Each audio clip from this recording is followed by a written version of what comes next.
हरे कृष्णा दोस्तों, स्वागत है आप सभी का राधा रानी चैनल पर। दोस्तों, आज की इस वीडियो में हम जानेंगे कि पंचक में अगर किसी की मृत्यु हो जाती है तो ये इतना ज़्यादा अशुभ क्यों माना जाता है, इसके नियम क्या हैं और इसके निवारण के लिए हम क्या कर सकते हैं। दोस्तों, पंचक में मृत्यु बहुत ही अशुभ मानी जाती है। आइए जानते हैं कि शांति के उपाय और नियम क्या हो सकते हैं। हिंदू धर्म में जीवन के साथ साथ मृत्यु के बाद के संस्कारों का भी विशेष महत्व है। गरुड़ पुराण और ज्योतिष शास्त्र के अनुसार व्यक्ति की मृत्यु किस समय और नक्षत्र में हुई है, इसका प्रभाव परिवार और मृत आत्मा की यात्रा पर पड़ता है। इसी संदर्भ में पंचक काल को अत्यंत संवेदनशील माना गया है। अक्सर लोग पूछते हैं कि क्या पंचक में मृत्यु होना वास्तव में अशुभ है। दोस्तों, ज्योतिष शास्त्र के अनुसार जब चंद्रमा कुंभ और मीन राशि में गोचर करता है तो उस समय को पंचक कहा जाता है। इस दौरान 5 नक्षत्रों का मेल होता है: धनिष्ठा, शतभिषा, पूर्व भाद्रपद, उत्तरा भाद्रपद और रेवती।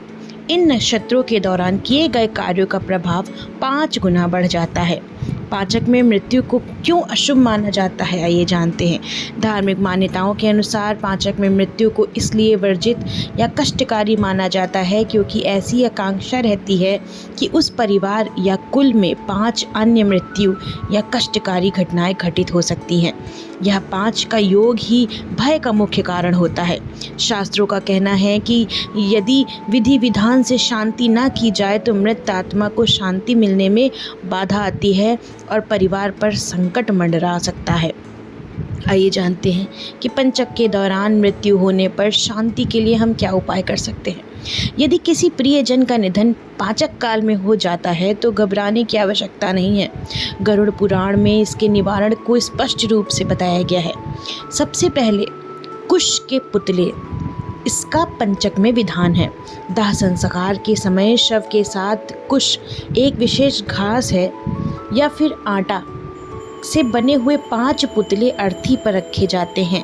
इन पुतलों का भी शव के साथ ही पूरे विधि विधान से अंतिम संस्कार किया जाता है। माना जाता है कि ऐसा करने से पंचक का दोष समाप्त हो जाता है और परिवार सुरक्षित रहता है। दूसरा है विशेष दान पुण्य। मृतक के निमित्त ब्राह्मणों को दान, अन्नदान और छाया पात्र दान करना शुभ माना जाता है। गरुड़ पुराण का पाठ करना अवश्य है। मृत्यु के पश्चात घर में गरुड़ पुराण का पाठ सुनने से मृत आत्मा को सद्गति प्राप्त होती है और दोषों का प्रभाव कम होता है। नक्षत्र शांति का पूजन करवाएं। कुछ क्षेत्रों में 13वीं या अंतिम संस्कार के समय नक्षत्र शांति पूजन भी कराया जाता है। आइए जानते हैं कि पाचक में अंतिम संस्कार के क्या नियम हैं। विद्वान पुरोहित की सलाह लें। पंचक में मृत्यु होने पर सबसे पहले किसी योग्य पंडित से नक्षत्र की गणना करानी चाहिए। इसके पश्चात अंतिम संस्कार में देरी ना करें। पाचक दोष के डर से दाह संस्कार को रोकना नहीं चाहिए। शास्त्र कहते हैं कि आवश्यक शांति प्रक्रिया के साथ संस्कार समय पर ही पूर्ण करना चाहिए। शुद्धिकरण, घर के सदस्यों को विशेष शुद्धि मंत्रों और गंगा जल का प्रयोग करना चाहिए। दोस्तों, अगर आपको ये सभी जानकारी अच्छी लगी है तो वीडियो को लाइक करिएगा, शेयर करिएगा और चैनल को सब्सक्राइब करना बिल्कुल ना भूलिएगा। राधे राधे दोस्तों।